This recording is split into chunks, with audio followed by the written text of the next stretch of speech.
somewhat loud there, Kellyanne. We'll try our best to get through this. But we just read the statement, the brand new statement from Otto Warmbier's family.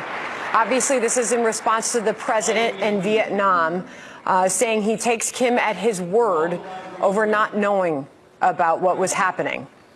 What is the White House response? I've just spoken to the president, and we talked about this very issue. The president agrees with the Warmbier family and holds North Korea responsible for Otto Warmbier's death.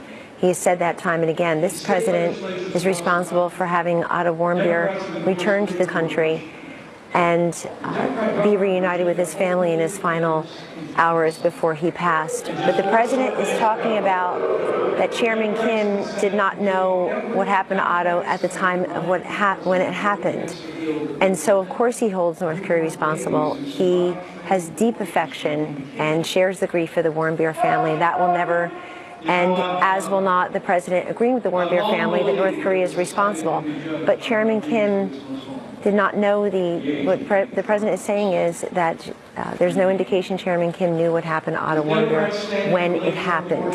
It's after he was returned here to the United States that we all learned of his very sad and frankly unforgivable fate. The president maintains that he takes Kim at his word, that he did not know what was happening with Otto Warmbier while he was in his own country, in North Korea.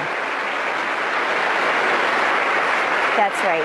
But as for his death and as for his prosecution, his imprisonment, his death, of course North Korea remains responsible. What about critics who say that because this second summit resulted in no agreement, the president has essentially helped elevate Kim on the world stage, made him more of a figure than he deserves to be? No, if anything, the president walked away from a deal he thought was bad for the United States of America, where he is the president. So how does that elevate the person who very much wanted the president to agree to the deal? I think those critics are the same ones who 3 days earlier were insisting that this president was going to give away the store, that he was going to negotiate and abdicate way too much to Chairman Kim because he was, quote, anxious to get a deal. And of course that didn't happen. So those same critics were wrong 3 days ago and they're wrong again today. The president is the consummate deal maker. He's a non-politician businessman who knows when the deal is not right, when to walk away and when to wait for better terms for his side of the deal, which in this case is the United States of America. Look, the president is receiving bipartisan praise for walking away from the non-deal deal. This is going to be a process. Other administrations ignored this. But not for what he said about taking Kim for his word on not knowing about the treatment of Otto Warmbier. And I have to go back to that because he's not receiving bipartisan support for his statement there, including Lindsey Graham, who, one of the president's staunch allies, even said he didn't buy for a minute that Kim had nothing to do with Warmbier's treatment. He suggested, and I'll ask you about this, that the president, quote, was probably trying to leave some space to negotiate. Was that the case? Well, respectfully, Senator Graham doesn't know that, and I'm telling you what the president just told me because that's where I work. And the president said that, of course, he agrees with the Warmbier family. North Korea is responsible for the death of their son. He's always said that will not change. This president negotiated the release of those 3 American detainees who would probably still be in North Korea but for this president asking for their release. They've been back on American soil almost a year. This president's leadership is why the vice president, who's standing behind me addressing CPAC while I'm speaking to you live, went to Hawaii to receive the remains of the fallen in Korea. And this president secured the release of Otto Warmbier, who was in an unforgivable and near-death condition in a coma, as I understand it, when he was reunited with his family and has suffered a senseless death that none of us will ever forget and, frankly, won't forgive. So the president, of course, holds North Korea responsible. I said that half a dozen times, at least now in this interview. What he said is that Chairman Kim says he was not aware of what he believes Chairman Kim to have said is that he was not aware of what had happened to Otto Warmbier when it happened. I'm relaying to you what Chairman Kim relayed to the president. And I'm clarifying because I know how Twitter somehow has become an assignment editor for reporters. And if Twitter's going to blow up and say, oh, the president says North Korea is not responsible for Warmbier, then they're not paying attention to everything the president has done. Was Jared Kushner, was the president involved in Jared Kushner's security clearance process? We don't discuss security clearances. I'm not even going to discuss my own. But I will tell you that the president has the absolute right to do what was described, but we're not going to discuss that. I will tell you, as these stories are breaking, Jared Kushner was over in the Middle East. But we know that Ivanka Trump has weighed in on her husband's security clearance in the past, saying that the president was not involved. So she spoke about it then, and I'm just wondering what the White House is saying now. We only have a few seconds left. I'm sorry. Go ahead. Sarah Sanders, the press secretary, said last night that something I'll repeat, which is we don't, as a White House, generally comment on security clearances. If Ivanka Trump chose to comment, then she probably has knowledge that some of us do not have, so she has a right to do that. Kellyanne Conway, senior advisor to the president, thank you very much.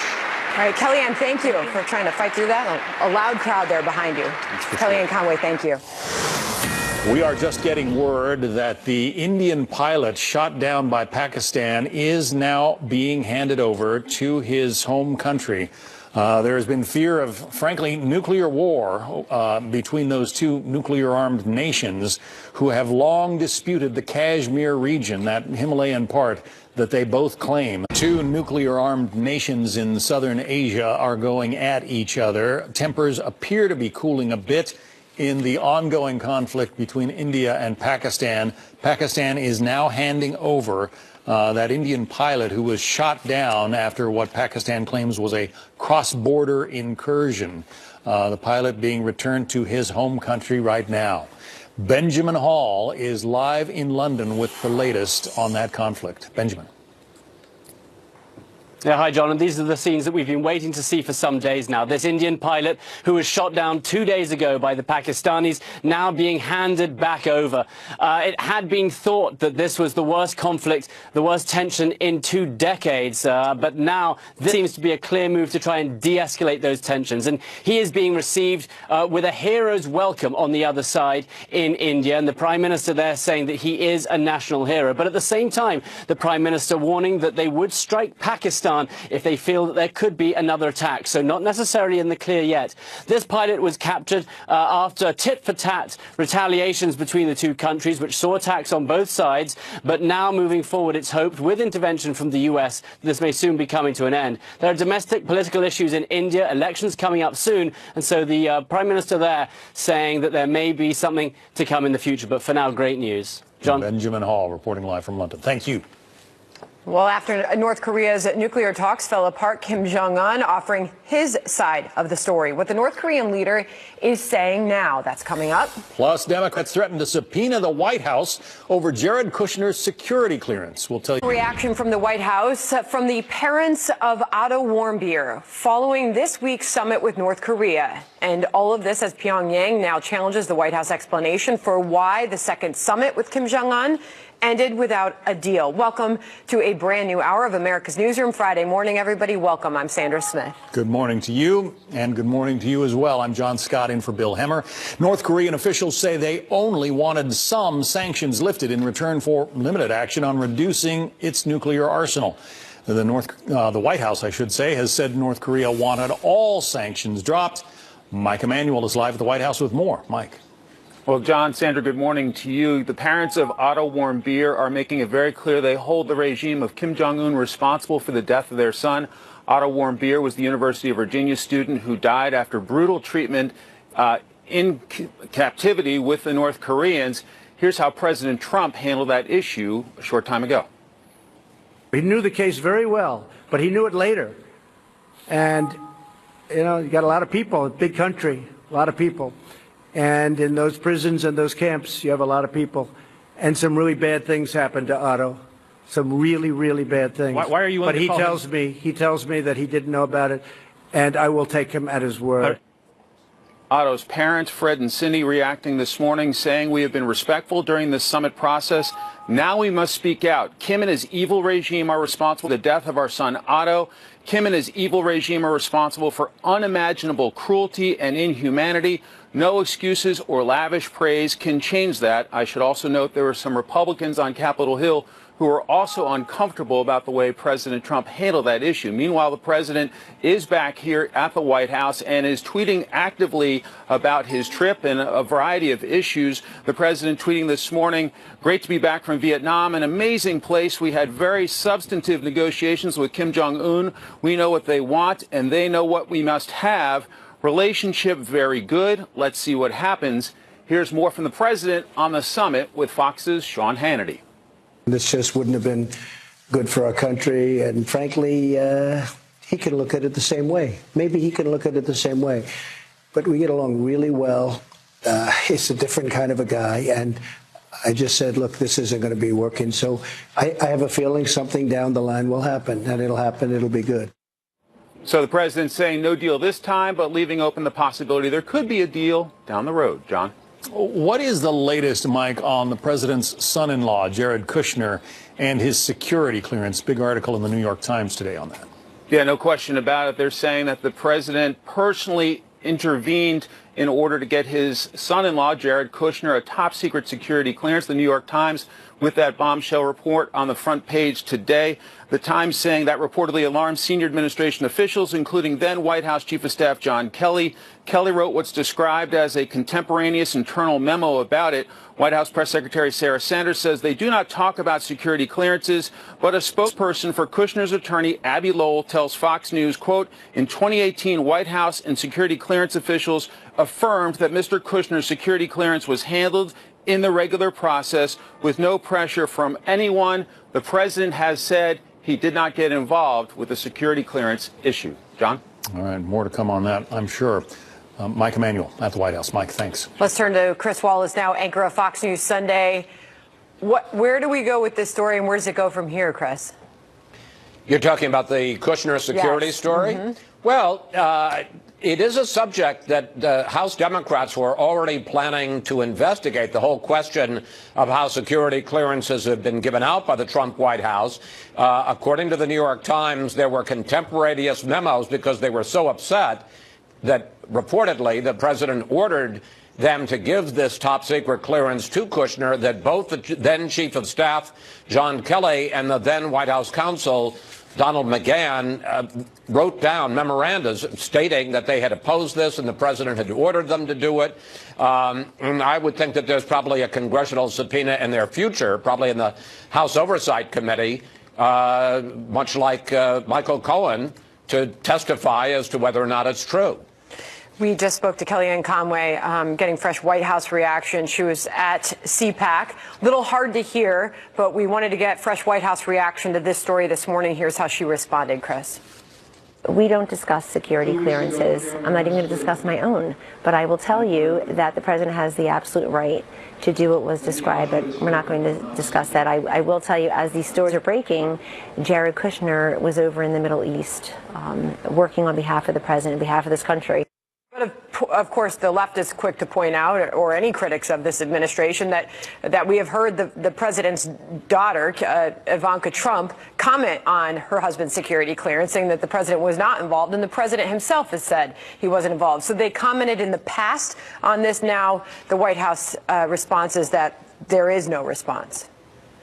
I would have to call what Kellyanne Conway said there a classic non-denial denial. When she says we don't talk about this, as you point out quite rightly, Sandra, they have talked about it in the past.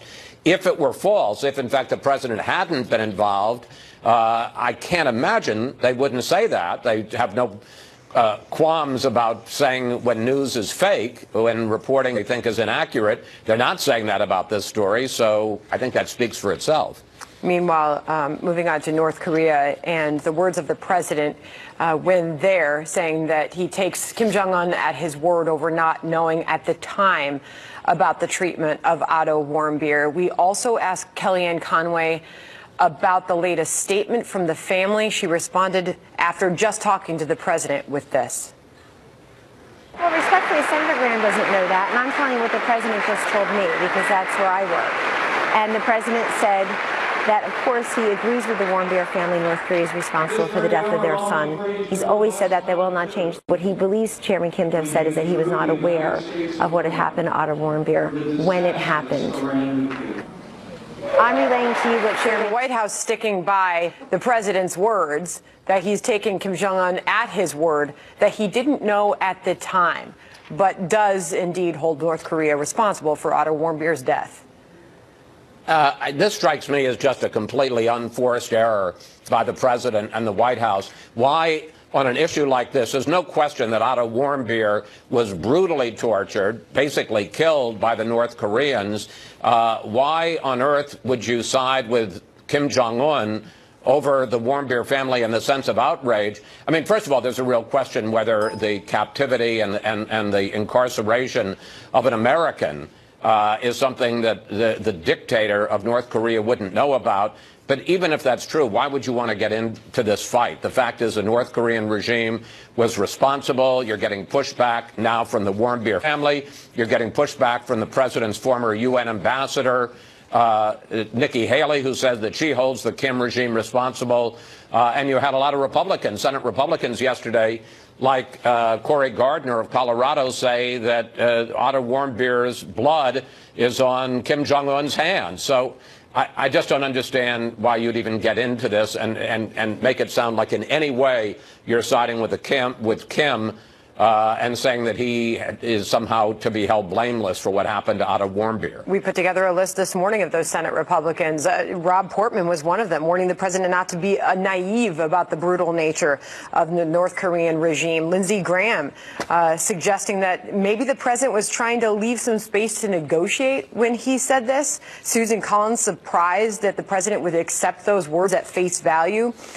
We will continue to watch all of this. I'm sure you will as well. Chris Wallace, you'll have more on the second Trump-Kim summit this Sunday. You will be joined by, Chris, National Security Advisor John Bolton Sunday.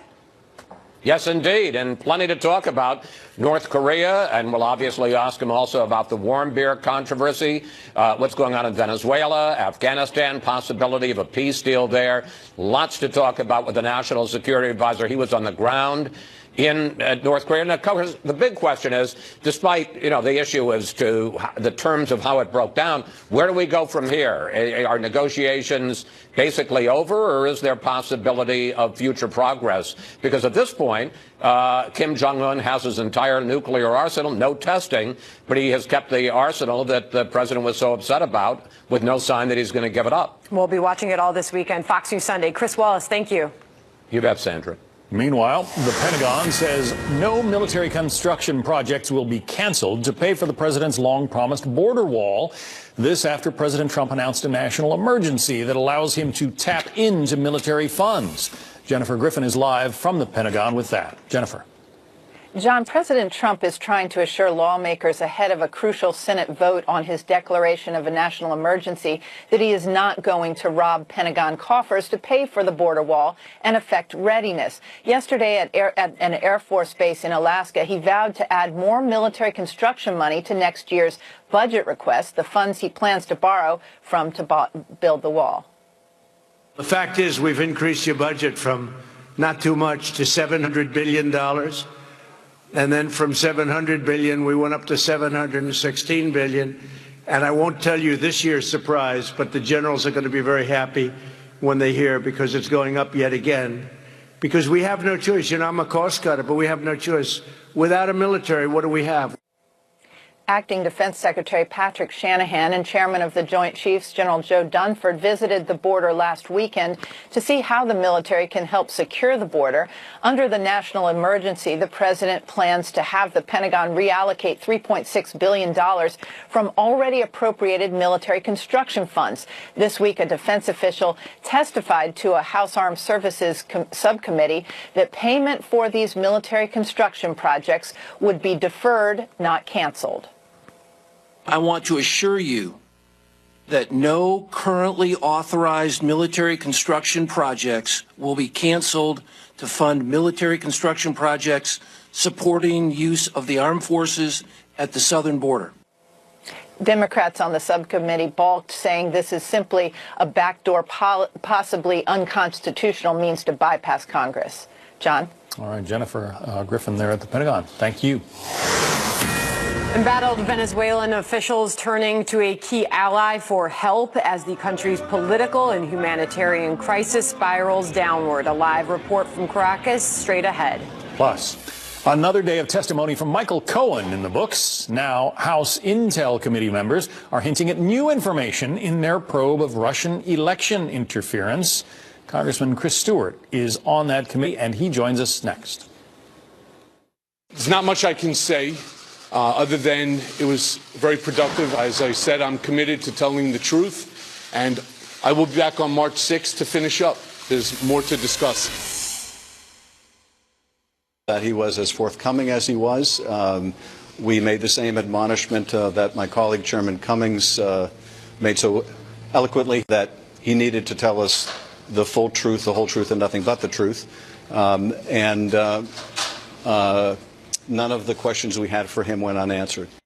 The House Intelligence Committee questioning Michael Cohen for nearly 8 hours in a closed-door session yesterday, ending with the promise of him returning to the Hill next week. Now, some lawmakers are hinting at new information that could prove relevant in the panel's investigation into Russian election interference. Let's bring in House Intelligence Committee member Chris Stewart. Good to have you here this morning. So what new information could be relevant? Well, I got to tell you that the vast majority of this hearing was just a rehearing of everything that we've heard before, not just from Mr. Cohen, but more broadly as well. The format is quite a bit different, and it's much more informative. Rather than 5 minutes for all these Congress people who take 4.5 minutes to give a speech and maybe ask a question at the end, each side, the majority and the minority, are given an hour, and we alternate back and forth, and anyone can speak, and you can speak or ask questions for as long as you want and bore down on certain lines of questioning. So it's much more informative. But if people are trying to present the impression that there was some dramatic new revelation or some dramatic thing that's going to lead to the president's impeachment or further legal jeopardy, I got to tell you that I just don't think that's true. And I can't go into details on the committee, but I can say this, that almost everything was things that almost everyone knows. And too often, everyone's chasing this new accusation, this new bombshell, this new revelation, and then, many times nothing comes of it. And I think that's probably about where we are right now. What was your conclusion that you were able to draw about any collusion that Michael Cohen knew about with the president in Russia? Well, he was very, very clear in our committee, but I won't speak about that, but I will speak what he said in the previous day's hearing. He was very clear. I have no direct evidence, have no evidence that there was any collusion or conspiracy. We asked him every possible which way we could. And you kind of, again, bore down on this deal. Well, I had my suspicions. Well, what are your suspicions, and are they based on any evidence? There is no evidence. And I think, frankly, anyone who's trying to craft the narrative that the president colluded with Russians during the election, anyone who's still saying that, I think they've just lost their minds. They're so tempered by their dislike, and frankly sometimes hatred for this president, that they're willing to believe almost anything. I think most reasonable people have put that aside. But there are other things we want to talk about, and some of it you have to filter through this lens of, is he telling us the truth now? What is his motive for being here and saying these things? But he was very clear, and he's been very clear. I know you're not commenting on evidence. I know you're not commenting on specifically what happened behind closed doors yesterday, but will we see a transcript of that publicly eventually? Well, I hope so. I think we should. And I've made this argument for a long time. This isn't national security. This is a political process here. And most of this should be transparent and open to the public. All right. As far as potential headaches for the White House and what's to come here, and Michael Cohen returning to the Hill next week after Adam Schiff said, quote, "We had a long day, but it wasn't a long enough day." Chris Christie was on Fox and Friends earlier this morning saying that this sets things up so that plenty of others could be called in. Watch this. What he really did yesterday was create a whole bunch of additional witnesses that the House is now empowered to try to bring before them. Folks like Alan Weisselberg at the Trump Organization, who he must have mentioned a dozen times. The president's children, who he said was involved in the hush money payments and others, right? So what he did yesterday was set all that up. So manage our expectations based on that thinking. Well, look, it didn't matter whether Mr. Cohen did that or someone else did that. The Democrats' intention is for this investigation to go through 2020 into the next election. There's no question about it. And if they don't find evidence of collusion, which they haven't, or obstruction, which they haven't, then they'll look for something else. And so whether Mr. Cohen gave them the opportunity to go after other witnesses or someone else did, it's very clear that that's what they're going to do, and they'll find a way to do it. And I think, by the way, most Americans just think that's fundamentally unfair. You have no accusations of wrongdoing on the financial side. You have no accusations that Donald Trump's children have done anything wrong.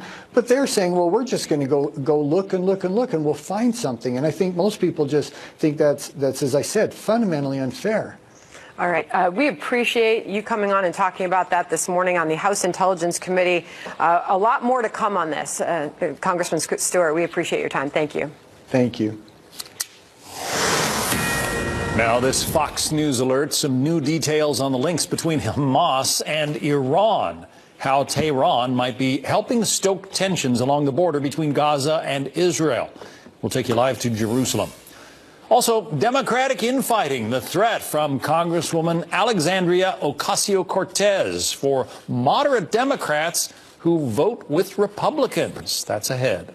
It's unfortunate where you hear about diversity from AOC and others in their conference. Obviously, I guess doesn't include diversity of thought.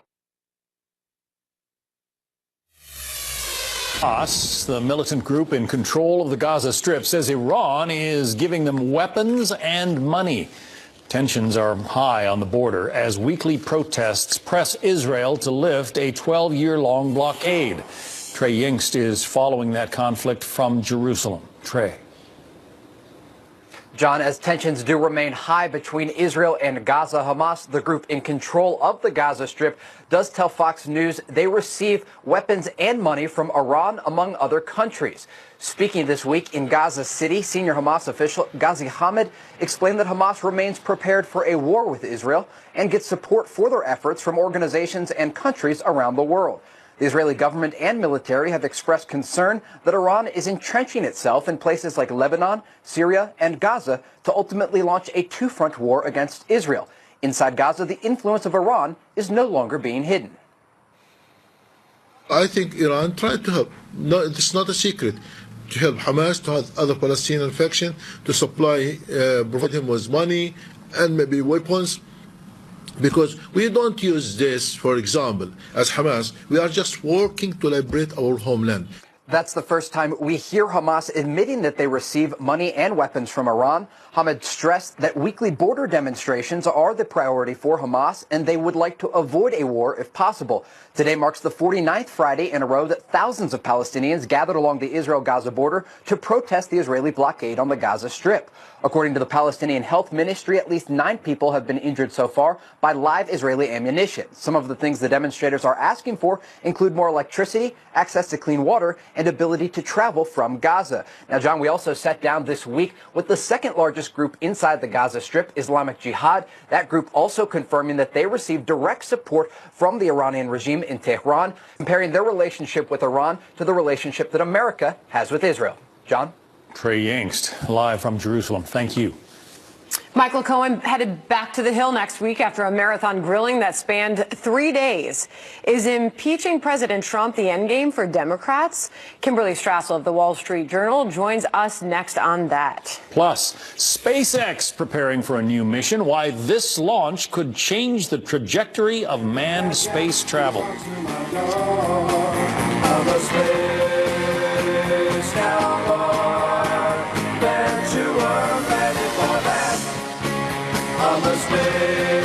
Fox News alert: Venezuela's vice president turning to a key ally, Russia, for help amid a growing political and humanitarian crisis in that country.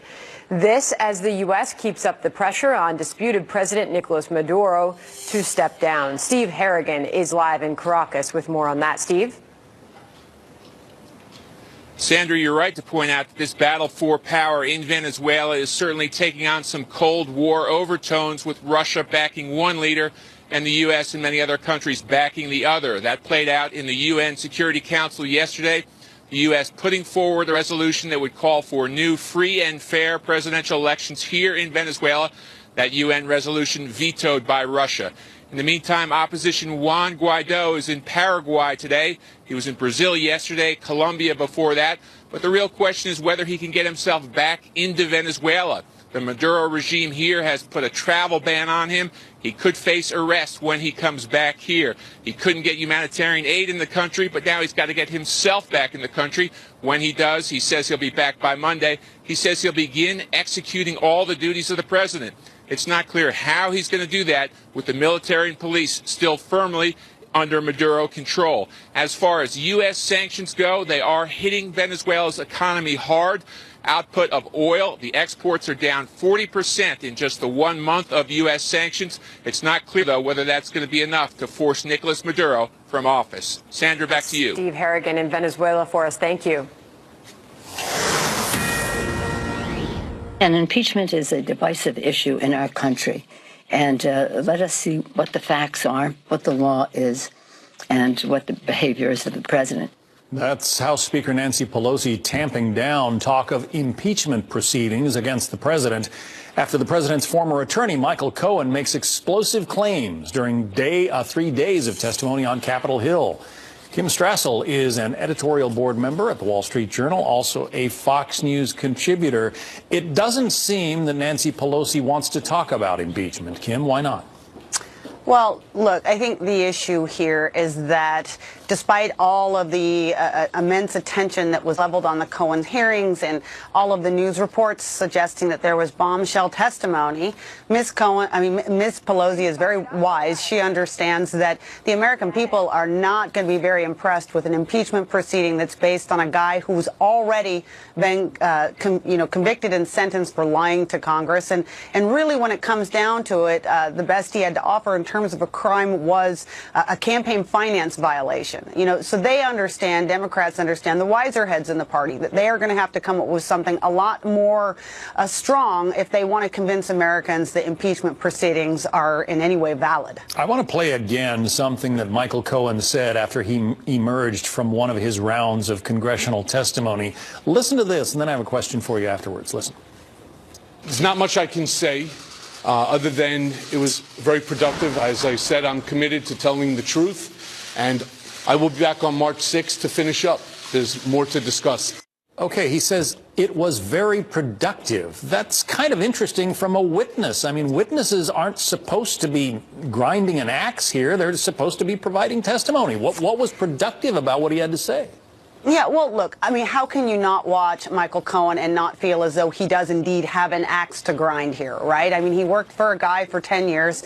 Now he's doing everything he can to take him down. You can look into the motives of why he wants to do that, but I think the agenda is pretty clear. I think it's also important to look at the way Democrats are looking at Michael Cohen in terms of what they feel he can give them. Remember, we think we're maybe about a week or two away from the end of Mueller's report. After 2 years, a lot of the things that Democrats have been saying were potentially collusion. All of these names, Manafort, Carter Page. It doesn't look as though, we don't know yet, but it doesn't look as though there is going to be such a claim in Special Counsel Mueller's report. So they're looking ahead, and so apparently a lot of what Cohen was providing them and they were interested in yesterday was their new theory of collusion, which is that this centers on President Trump's financial dealings with Russia, in particular the Trump Tower in Moscow. Jim Jordan, the congressman from Ohio, says that he's pretty convinced that Democrats still want to begin impeachment proceedings against the president. Listen to this.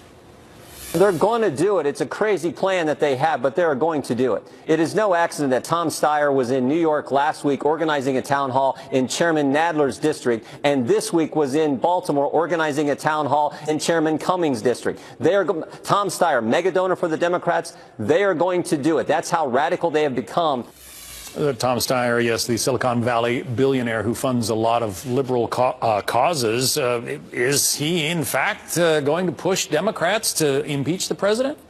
Well, Jim Jordan has put his finger on the single most important aspect of this, which is the base the progressive ascendant base, the resistance, they will demand this from Democrats. And whether it's Tom Steyer, who has a lot of money, whether it's the grassroots out there, they will consider this to be a basic function of the House majority that they just elected. So this is why, Ms. Pelosi has been trying to tamp down this talk. But I agree with Congressman Jordan. I do not see any way in which Democrats do not engage in impeachment in one way or another going forward, because they will feel as though if they want re-election, they want the White House, that's something they have to do. And what is the political result of that? Can you gaze into your crystal ball?